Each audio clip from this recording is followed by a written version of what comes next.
Hi, this is ISHITA, a legal intern at LEXIS and Company, and today I will be talking about insanity as a defense. Section 84 of the IPC says that any act done by a person who is of unsound mind at the time of doing the act and the person is incapable of knowing the nature of the act and the person does not know that the act which he is doing is wrong or contrary to the law. So what is the origin of law of insanity?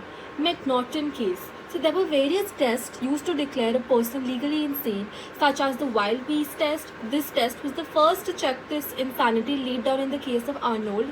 In this case, it was held that if any person, if they do not have the capacity to determine what is right or wrong, then he would get insanity defense. So then came the insane delusion test and the test of capacity to distinguish between the right or wrong. These three tests laid down the foundation of the McNaughton rule.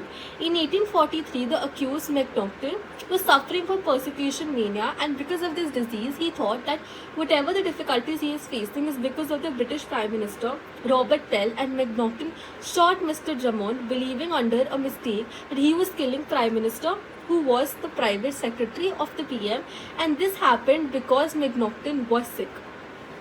So he pleaded insanity and the House of Lords acquitted him, and this generated a lot of public sentiment and a lot of pressure was put on the House of Lords, and they constituted a special committee of judges and laid down the rules for plea of insanity, and this is known as the McNaughton's rules.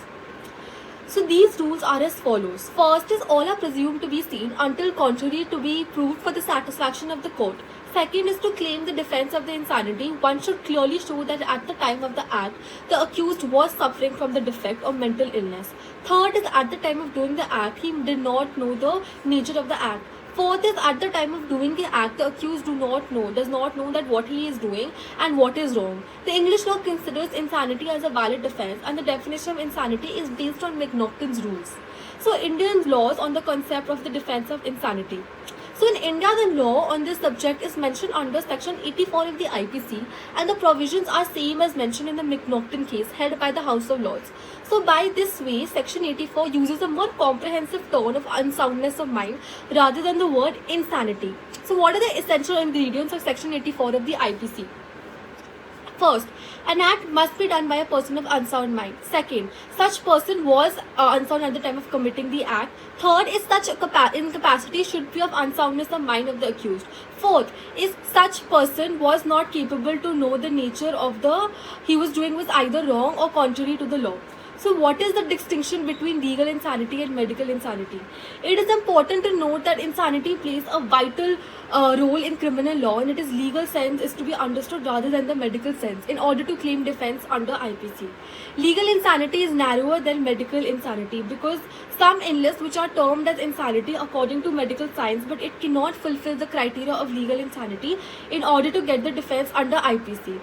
What is medical insanity? So according to medical science, unsoundness of mind or insanity is a type of disease which messes with the mental faculty of a person. So this disease in brain or nervous system leads to working of one or two functions of the brain in an abnormal way, or these functions of brain do not function at all because of the disease in the brain. So there are four kinds of person which are categorized into unsound mind, and there are as follows. First is idiot, a person who is non-sane since his or her birth without any lucid intervals.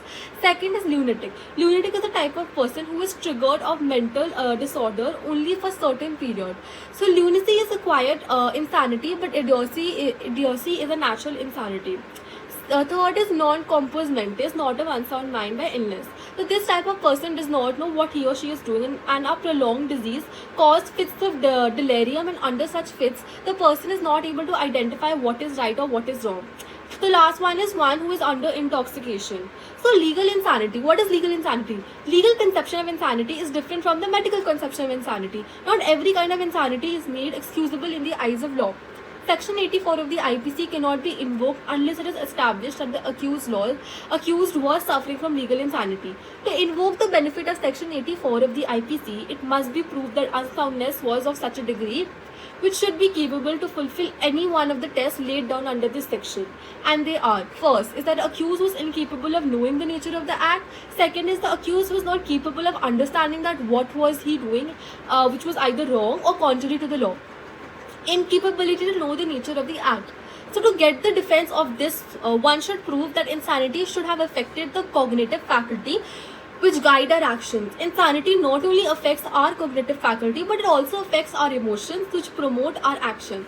But our Indian law, like the Indian law, only gives exceptions to those insanity cases which affects only cognitive faculty, and in cases like insanity, it affects the emotions are not considered in the exception, because if insanity affects our cognitive faculty, person is not capable to control his actions and also do not know the effects of the action.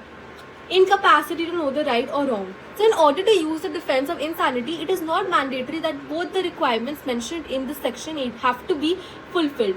A person is able to know the nature of the act but not able to know what was wrong or contrary to the law can still get insanity defense. So this ground of exemption is most important in the cases where mental disease has caused partial insanity. Situations like delusions, for example, a person under delusion but otherwise sane cannot be acquitted on the ground of insanity unless those delusions cause the person to think those things which, if existed, would have excused his act. What is burden of proof in the cases of insanity? The burden of proving the offense is always on the prosecution, and the prosecution has to prove the offense beyond reasonable doubt. But onus of proving the elements mentioned in Section 84 of the IPC are on the accused. Section 105 of the Evidence Act. So to claim the defense of insanity, one should prove that at the time of the occurrence of the incident, accused was of unsound mind, and the rules for burden of proof in cases of insanity are as follows. First, prosecution have to prove beyond the reasonable doubt that offense was committed by the accused with mens rea. Second, insanity is a rebuttable presumption. Third is the accused can bring oral, circumstantial or documentary evidence to rebut the presumption of sanity at a time and claim defense of Section 84 of the IPC, and accused do not have to prove the elements of Section 84 of IPC beyond reasonable doubt. Fourth is, even if the accused is not able to establish the ingredients of Section 84 as to the acts committed by him but still creates a doubt in the minds of the court, then the court would be entitled to acquit the accused on the ground that the general burden of proof resting on the prosecution was not discharged. So, material circumstances which help to draw inferences regarding mental condition. So this question, whether accused was unsound at the time of occurrence of crime, varies from case to case.